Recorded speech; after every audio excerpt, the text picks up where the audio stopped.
Welcome to this session on auditing risk culture. I'm Rowena Craze. I'm KPMG's National Partner in charge of our Governance, Risk and Controls Advisory team. And within that team sits our Behavioural Risk team. Organisations nationally and globally are being demanded to have a better understanding of the impact of culture and behaviour on their effectiveness and on their control frameworks. And the demand has come towards internal auditors now to provide assurance as to the quality and effectiveness of those culture and behaviours. Last month, the Institute of Internal Auditors released their newest paper, which is Auditing Risk Culture, a Practical Guide. It's a terrific paper. The team that put it together have been really thoughtful and careful about not only setting the frame of reference, but giving the reader real guidance as to how to go about doing some of the expected standards that internal audit should be bringing through now.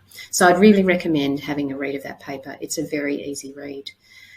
With that paper in hand, what we wanted to do today was actually take you through another layer and a few more dimensions, which is our perspective on how to actually go about this if you are in the front line of doing auditing around culture. It can be a little confronting because we're traditionally used to very quantitative ways of assessing controls and outcomes. And what we hope to do today is to leave you with a sense of comfort and understanding that there are ways that you can assess culture and behaviour by actually really using techniques that are very rigorous and robust and that actually really will provide that level of insight and assurance that your organisations are looking for. The webinar that we're running today will be recorded. It's actually being recorded. And we will come on live at the end of the recording. But during the recording, you're welcome to put questions into the question drop box there because we will be gathering those in the background as we go through today. And we will come back to you live at the end of the pre-recorded session to actually walk through the Q&A process with you. In addition, there are some question polls today, and again, you can enter those in live on screen as you're watching the webinar today. Before I hand over to Maria, I do want to also note that we will upload both this recording and a summary of the Q&A processes onto our website, such that you're able to refer to anything that you might look to in more detail after we've done the session today. So you're in the very capable hands of Maria Basil today. Maria is our National Practice Leader for our Behavioural Risk team. She leads our teams across all of our practices, providing this internal audit support around auditing culture to all of our KPMG clients. Maria is at the forefront of developing our techniques and has been leading that practice for a number of years. So Maria, without further ado, over to you, and I'll see you later on during the presentation. Thank you, Rowena. Hi, everyone. As Rowena mentioned, I am Maria Basil, and I lead our Behavioural Risk Advisory practice within our Governance, Risk Controls and Advisory team. My focus has been to work with clients, particularly risk compliance and assurance functions, to embed cultural and behavioural analysis to better understand and gain insight into their risk culture and how it's impacting the execution of their key processes and controls. As part of today's webinar, there are a few key things that we would like to cover off with you. First and foremost is how we define risk culture, what we see internal audit functions need to do in response to the Institute of Internal Auditors' recent paper, and also how internal audit can practically embed risk culture assessments through utilising the guidance that has recently been released and really applying a staged and phased approach in further building this assessment as part of their internal audit methodology. What we see is risk culture has increasingly become a hot topic in recent years, both with board members, consumers, shareholders and regulators who are now focusing more and more on how culture and behaviours of their organisations has become a key driver of risk prevention. As you would see here up on the screen, a number of the recent organisational governance and performance failures have been seen and attributed to components of poor risk culture across these organisations.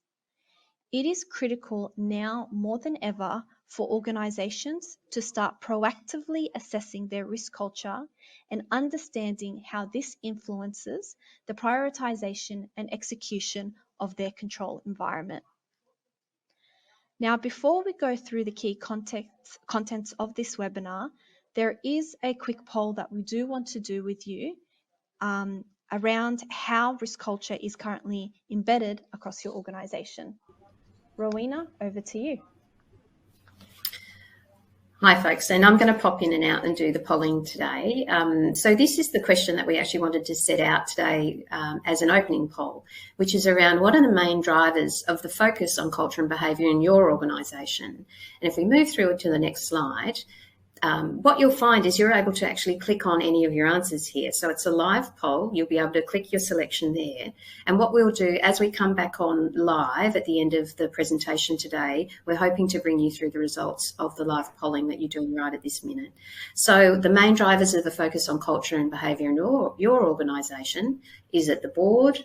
Is it the executive? Is it your investors? Is it the regulators?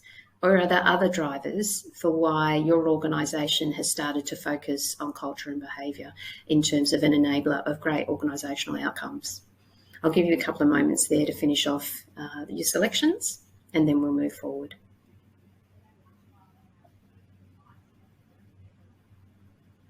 All right, let's keep moving. Maria, back to you. Fantastic. Thank you, Rowena. So before we go through a practical approach to embedding risk culture within your internal audit approach and methodology, what we do want to emphasize and highlight is risk culture is not separate, but it is very much part of your overall organization's culture. And what we see is the IIA describes risk culture as the behavioral norms that help or hinder effective risk management practices.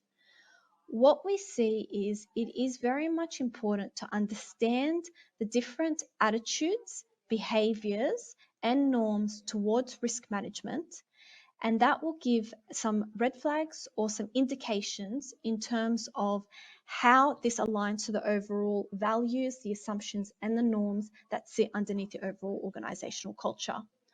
But what we see is, as part of this assessment, risk culture should not be seen as something completely separate to your overall culture, but it is very much just a sub-component that will provide further guidance or insights in terms of the overall culture of the organization. Now, what does this mean for you and for various different functions across your organization? What we see is there are various different functions who have a role in both defining, monitoring, and assessing risk culture across the organization. What we see is it really very much stems from the board level, where the board has a responsibility to agree and set the direction of the organization's overall risk culture. Through regular reviews, the board should also form a view on the organization's current risk culture and how it aligns to the desired state and the desired risk culture behaviors and practices that is expected. HR and people and culture related functions are absolutely critical as part of this assessment and design approach. What we see is this function or functions is very much responsible for embedding the desired behaviors, practices, and rituals across the organization that align and support to the desired risk culture and the overall organizational culture.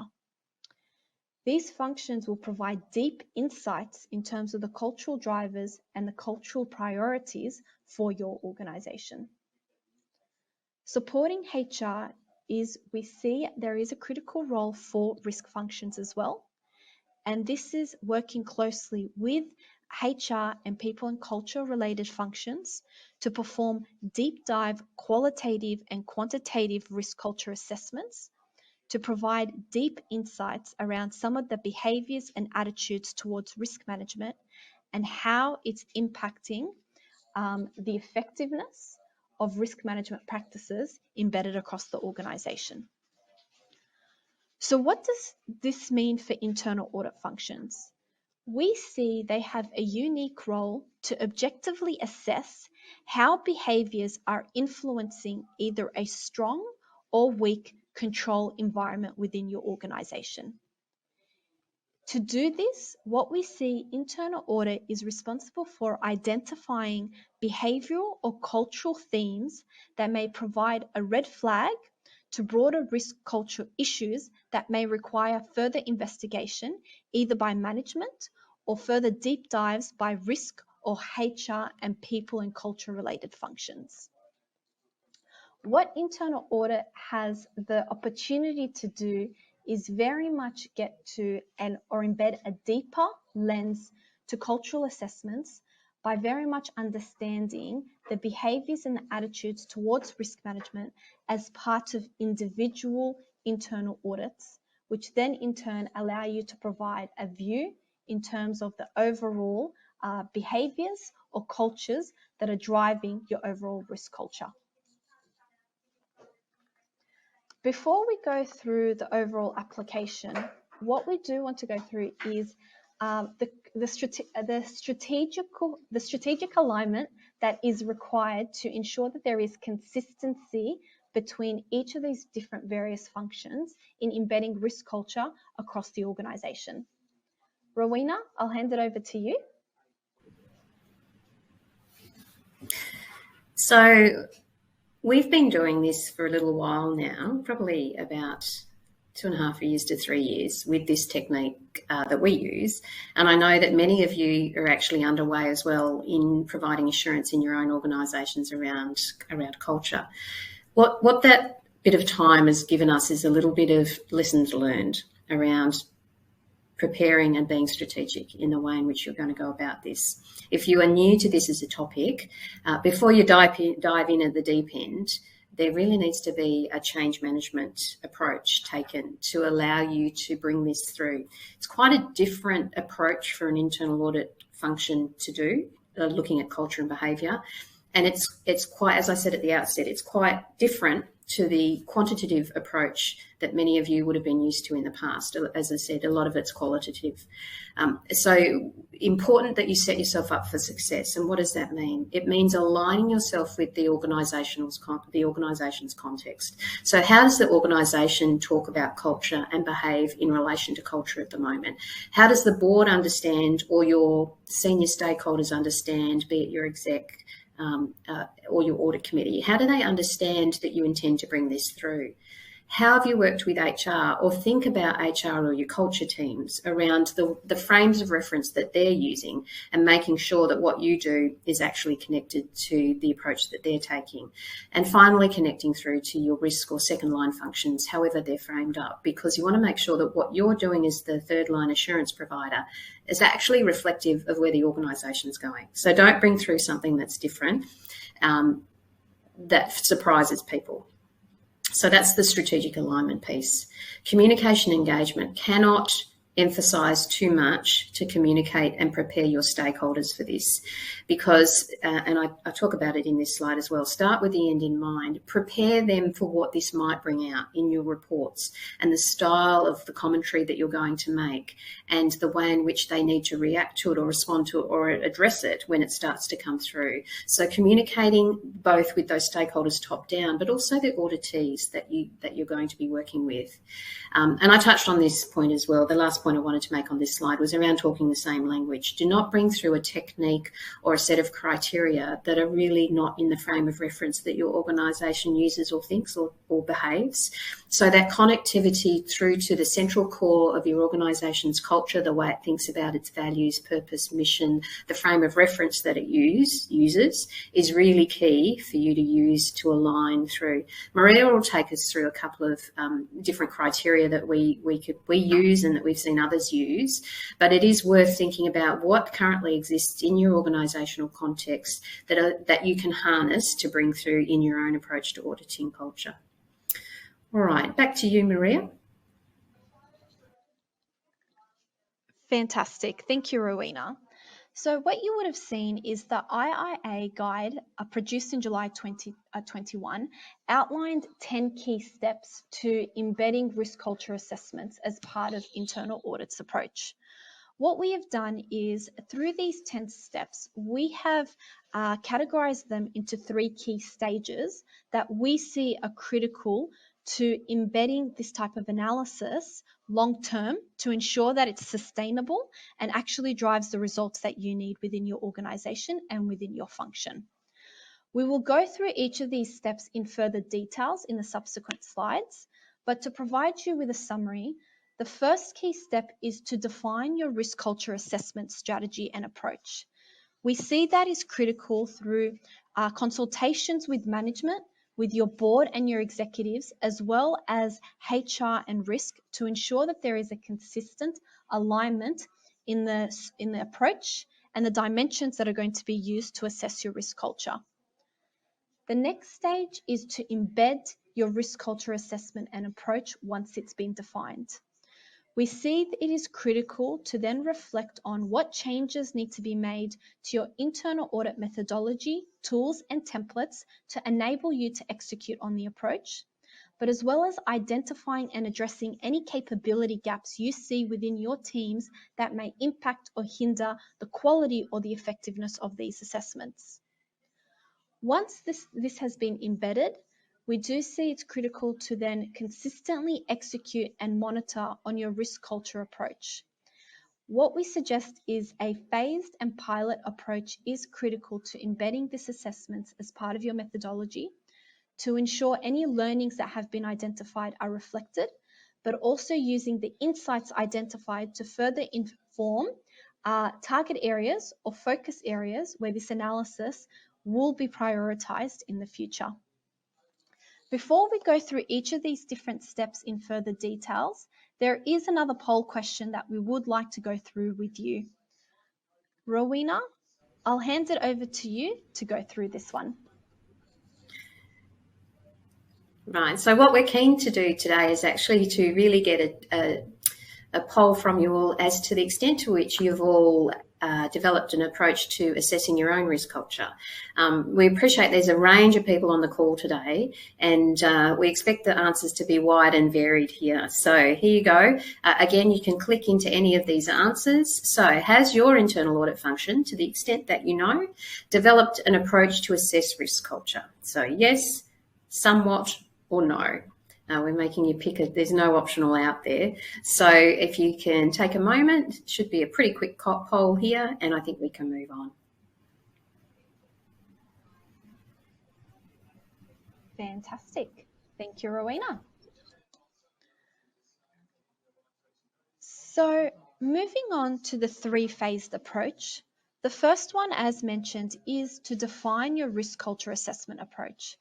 What we see is that very much stems from defining and agreeing the key dimensions that you will be assessing against. Because what we see is it is difficult for you to audit or assess your risk culture if you have not agreed a key set of dimensions that you're going to be assessing against. What you would have seen in the IIA paper is they did reference the Macquarie University 4 components of risk culture model that is being used.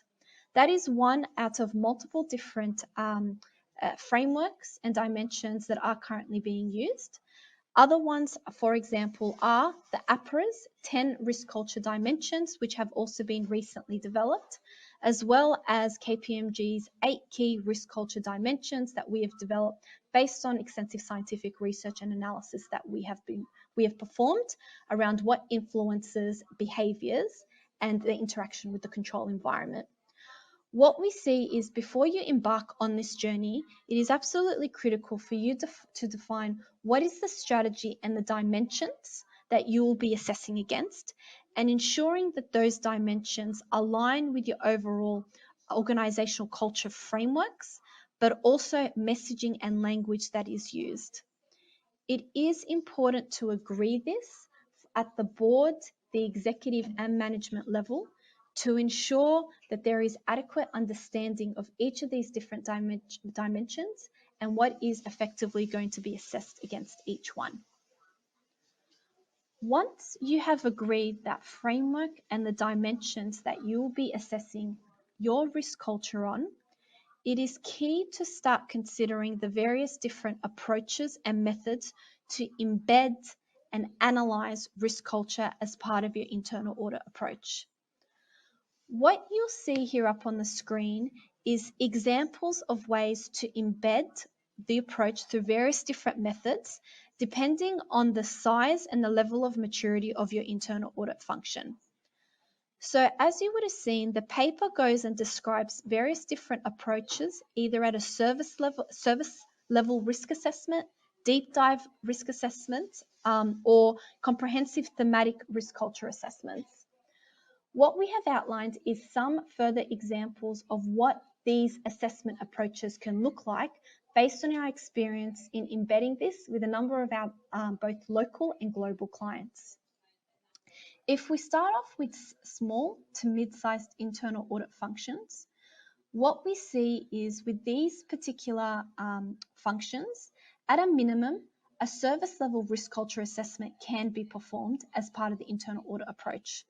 What this could look like is obtaining management's perception on the risk culture via the 8 or the key dimensions that you have agreed. And this could be done either through surveys, which are then further tested and validated through individual internal audits that are conducted for the year. These small to mid-sized internal audit functions can also embed deep dive assessments, and we see two key approaches or methods to do that. The first and foremost is through developing a standard risk culture work program, which considers key questions as part of each of the key dimensions that have been set as part of your risk culture framework. You could also perform deep dive assessments through embedding behavioural root cause analysis on individual internal audit findings that have been identified per project and per review that's conducted. This will also enable you to perform and identify thematic risk culture insights that can further highlight broader issues or broader areas that require either management, risk, HR, or the board's attention. For larger internal audit functions, we see it is important to embed a combination of these different types of assessments to provide you with ongoing insights into the risk culture. The first and foremost is performing deep dive assessments through the behavioural root cause analysis approach, and really focusing your analysis at a minimum on high and medium rated issues to start obtaining deep insights around why these material findings and issues are occurring across the organisation and how your risk culture plays and influences that. The next component is around what we call comprehensive thematic assessments. For larger, more mature internal audit functions, we see it as important to perform deep dive assessments on selected internal audits to obtain deep insights around the risk culture, not only on a specific process, but across the organisation itself. And often to perform these thematic assessments is through the use of various different techniques, such as organisational-wide surveys, data analytics, but also focus groups, workshops, and one-on-one interviews.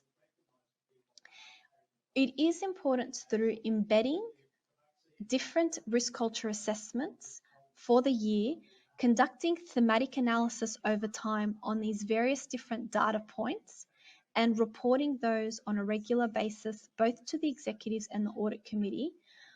Through collating all these different data points will help you form a better and more of a richer view around what are the behaviours that are happening within the organisation and how they're actually influencing your risk culture, but also the prioritisation and the effectiveness of the executed processes and controls.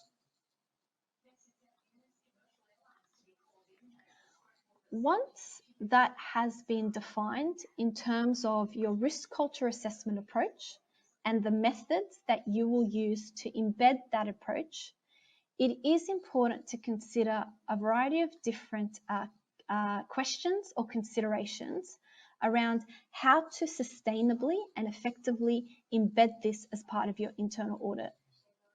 The first and foremost is it is absolutely critical for you to assess the capability of your current internal audit team to perform these assessments. What we see is through embedding risk culture as part of your internal audit approach, understandably requires a different skill set, which may not necessarily have been focused on or embedded as part of your team. It's really starting to focus on embedding behavioral questioning techniques, using data analytics to see trends or patterns and how that actually is driving or identifying certain types of behaviors.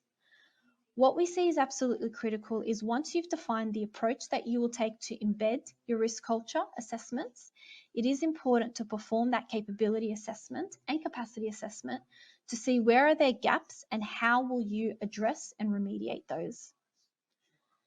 The next component is it is important to agree the method that you will take, but also the frequency of these assessments. It's important for you to consider how deep you will perform these risk culture assessments. Will they be performed on an individual audit by audit level, or will you be performing deep dive assessments on a handful or selected number of internal audits? It is important for you to decide and agree the frequency and the methods that will be used, as that will also impact the timeframes for the delivery of your plan, but also how much you need to invest from a capability and capacity perspective. And the third consideration for you to be mindful of is piloting the methods and approaches that you have agreed, particularly if your organization is still quite new in terms of embedding these assessments as part of your internal audit approach. We see a pilot approach is critical to ensure that learnings identified as part of these pilots are reflected to enable you to further improve and enhance on your approach. Particularly some of the key learnings that you need to be mindful of is the adequacy and the quality of the analysis that was performed, the feedback and the insights that it's provided to management and the executives, and any learnings or inefficiencies that were identified throughout the process that may require further consideration or further enhancement before rolling this out much broader within your internal audit plan. Before we go through the last step within the approach, we do want to pause again for another poll question, which we'll open up to the group. My job has just been to disrupt you today, Maria, so thank you. You're doing really well. It's chunky content. So this next question is our last question, I promise. And then, as I said, we'll bring it through to you in the live Q&A at the end. But what is the biggest challenge that you feel you're facing in embedding your risk culture assessments within your current internal audit approach? So what's your biggest challenge or the biggest challenge that you see of your internal audit team? Because I know there's some people on the call today who are actually in the risk team or actually members of management that are outside the internal audit service.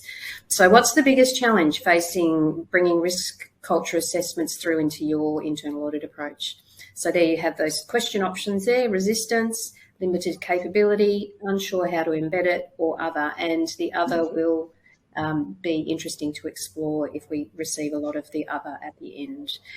So those 4 buttons there for you to select one. Again, what's the biggest challenge facing you in bringing this through? Give you a couple of minutes. It's not too difficult. I imagine there's pretty polar responses there. All right, that should give enough time to bring those question responses through. So Maria, why don't you bring us home? Fantastic. Thank you, Rowena. So the last step we want to go through is the execution and monitoring of the risk culture assessment approach. So as we mentioned, once you have defined your approach and your strategy, once you've embedded those methods that underpin your approach, the last component is to execute and monitor against the approach. And we see 3 key activities need to be taken as part of that.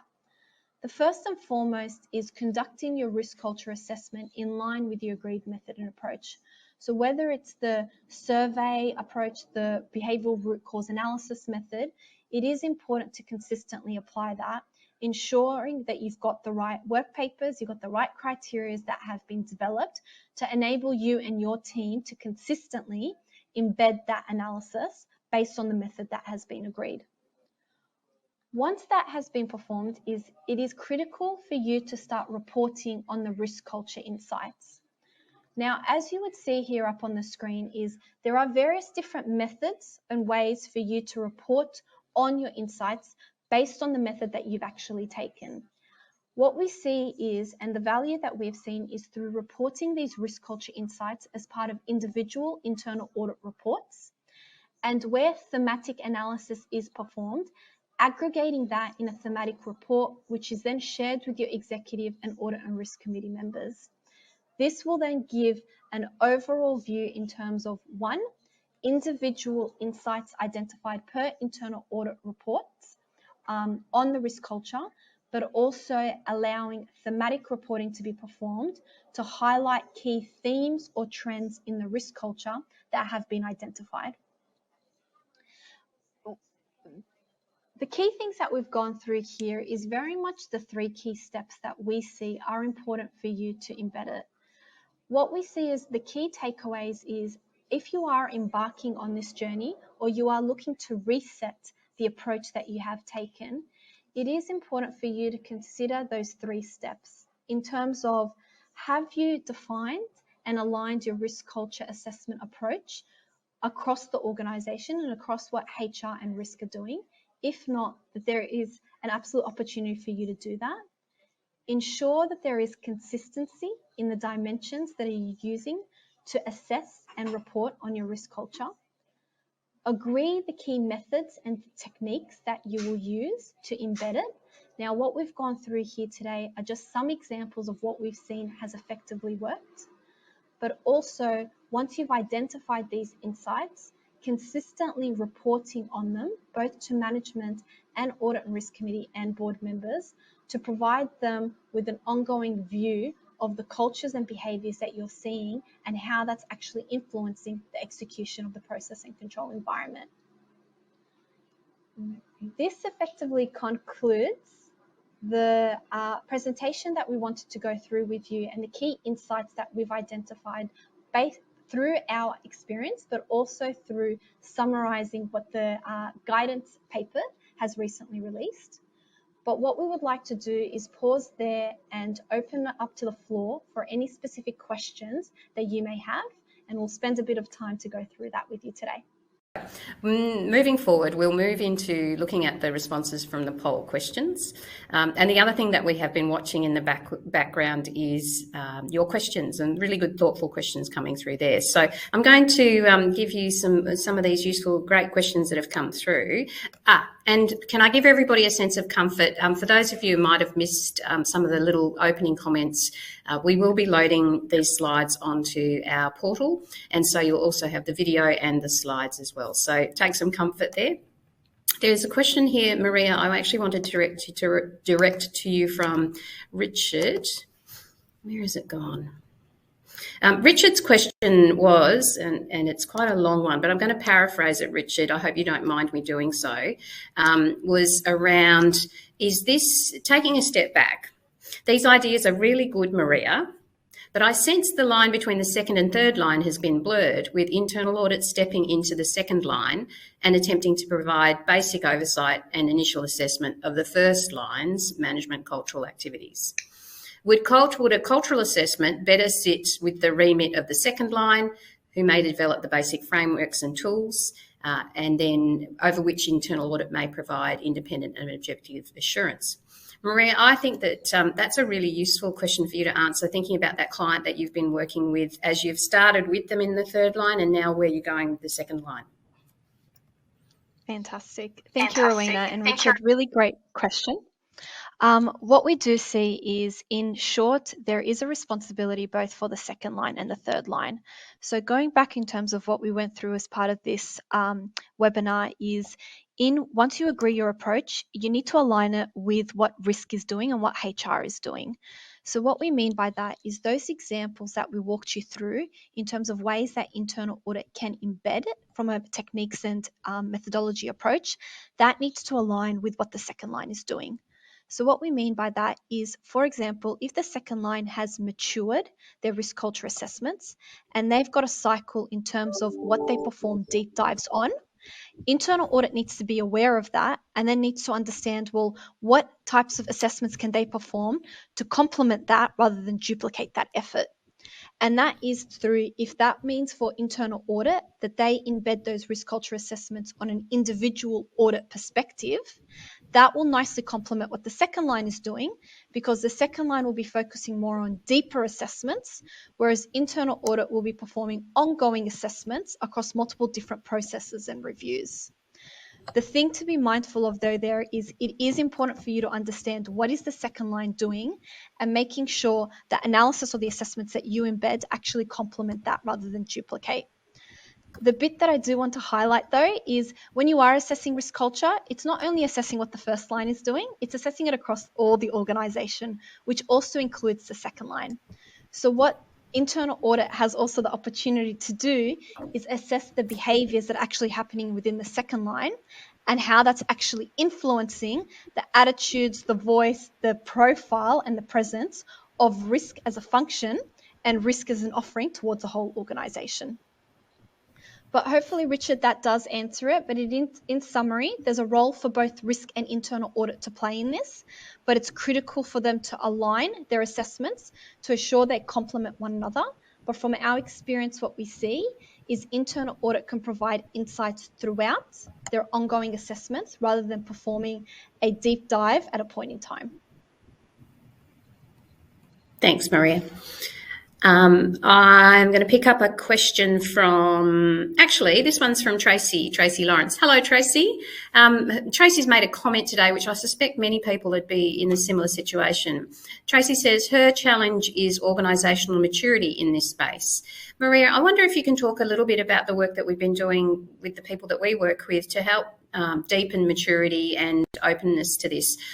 Before I hand over to you, I think the point that I made midway through the presentation was around the change management that's required to actually enable you to do this as an assurance function. And I think that plays into the maturity journey. But Maria, keen to know if you've got any thoughts about that. Yeah, absolutely. Thank you, Rowena, and thank you, Tracy, for your comment. The maturity of the organisation is absolutely critical and should inform the path and the approach that you do take in terms of embedding it.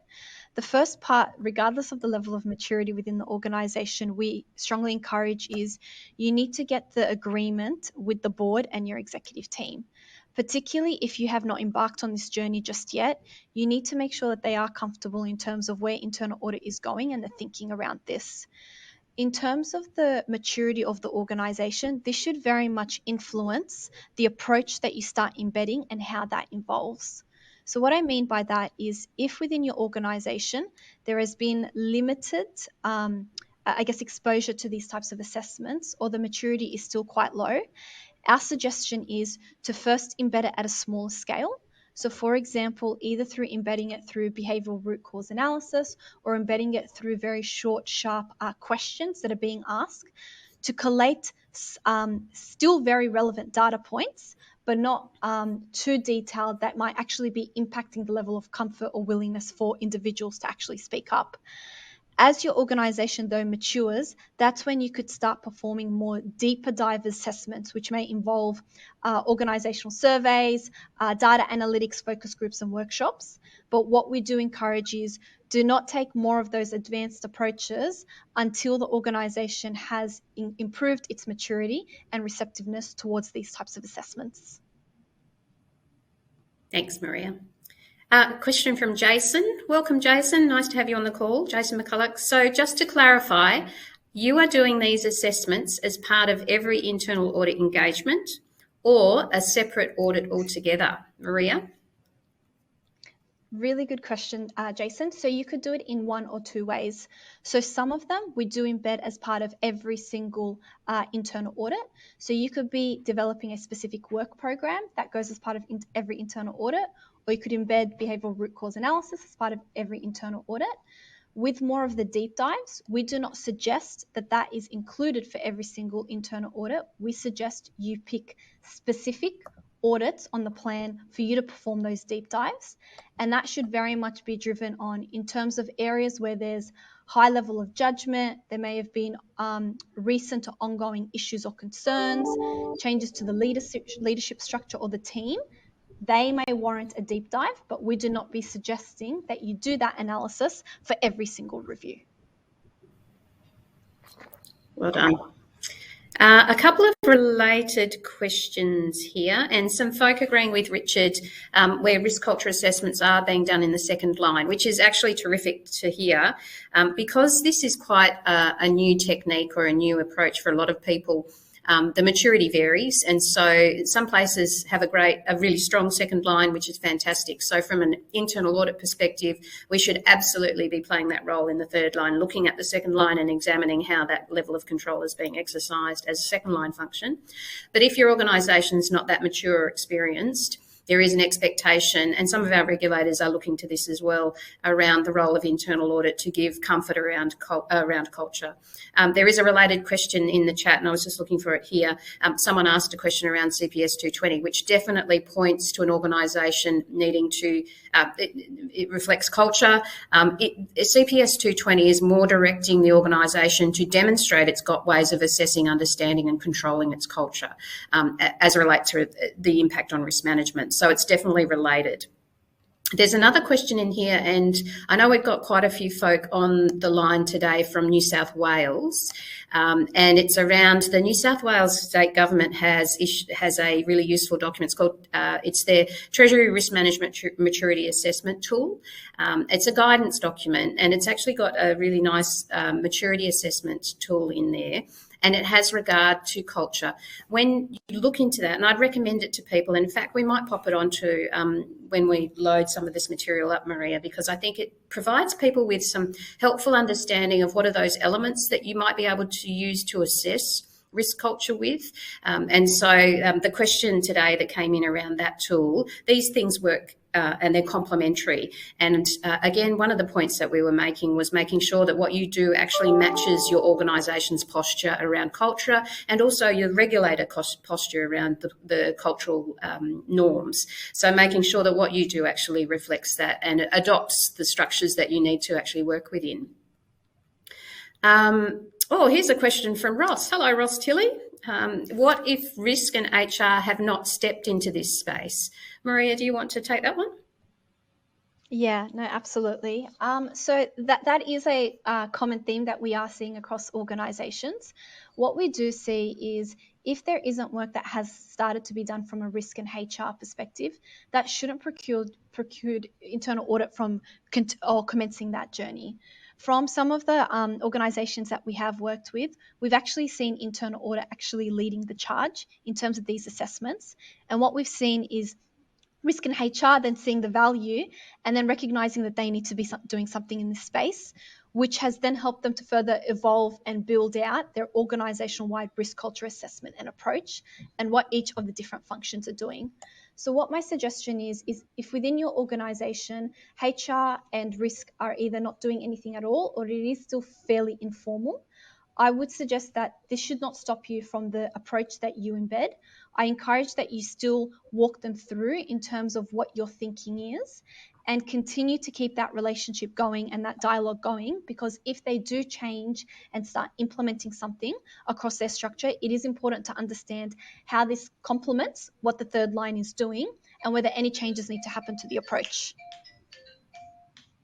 Thanks, Maria. There's a couple of related questions here as well around the role that the audit committee should play and setting the tone from the top. And so the question is, should the audit committee play a role in this prior to internal audit actively getting involved in this so that the tone is set from the top?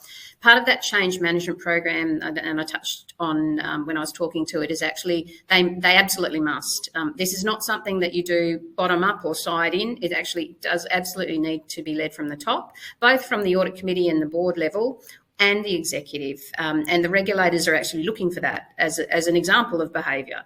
And so I'd absolutely celebrate that your audit committee should be able to do or should be doing that. Now, the obvious point there is if they're not, then if you are the audit leader or even if you are the risk leader, there's a role that you should start to be playing in terms of coaching your audit committees and helping them actually get to this space. Most audit committees, regardless of financial services or non-financial services, most of them are moving in this direction. Right. Hello, Simon Griffiths. Thank you for the presentation. You're very welcome. Would you share some examples of a successful pilot? Because we do recommend a pilot. Maria, if you might think back around some of the pilots you've done with some of your clients, that might be useful. Yeah, absolutely. So what we see is the most successful pilots are the ones where you take a very considered and phased approach. So where we've seen pilots have worked effectively is first and foremost is getting that engagement and buy-in from the board, audit risk committee, and also the executives. So where pilots have been effective is where that engagement and buy-in has been obtained from that senior level, because as you conduct the pilots, you want them to be aware that this is something that you're trialing and you want them to be supportive and engaged as part of that process. What we see is that planning and that engagement upfront is absolutely critical. The next part is in terms of whatever you are intending on piloting, you need to make sure that you have the right time and the headspace to actually perform this well. What we encourage is if you are going to be doing a pilot, be mindful it's going to take you longer to execute, and therefore give yourself and the team enough time or additional hours or days within the plan to enable you to effectively do that. What we encourage is as you are doing the pilot, as you're identifying insights, keep testing that with management and your audit sponsors to make sure that they're understanding in terms of the analysis that you're doing, where your thinking is heading from the insights that you're identifying, and what does it actually mean to them, and any context that they could provide. What we do encourage is with the pilots, I can't stress enough that engagement and that ongoing discussions with the audited area is absolutely critical. Where we've seen unsuccessful pilots occur is where that engagement and buy-in has not occurred, and also where a more advanced or deeper analysis was automatically jumped into, where the audit team has not necessarily built the capability or the capacity that they want. So to make sure it's successful, engage, get that buy-in, start small, and make sure that you're providing updates to the teams around what you're finding and the insights to ensure that they're actually getting brought in and engaged through the process. Well done. There's a question here, Maria, and I might kick off. The question actually goes to competency and capability, because some of the concepts that we're talking about here really go to the heart of organisational psychology. The question is around accessing and using, and do you need to have that background? Professionally for us, in our business, we've started hiring org psychs into our risk governance and controls teams. And the reason for that is they understand the psychology of this, but they've also got a business overlay, which you need both of those things to be able to do this effectively. Maria, I just wonder if you talk about a couple of the people that you've got in your team that have the varied backgrounds that they've got.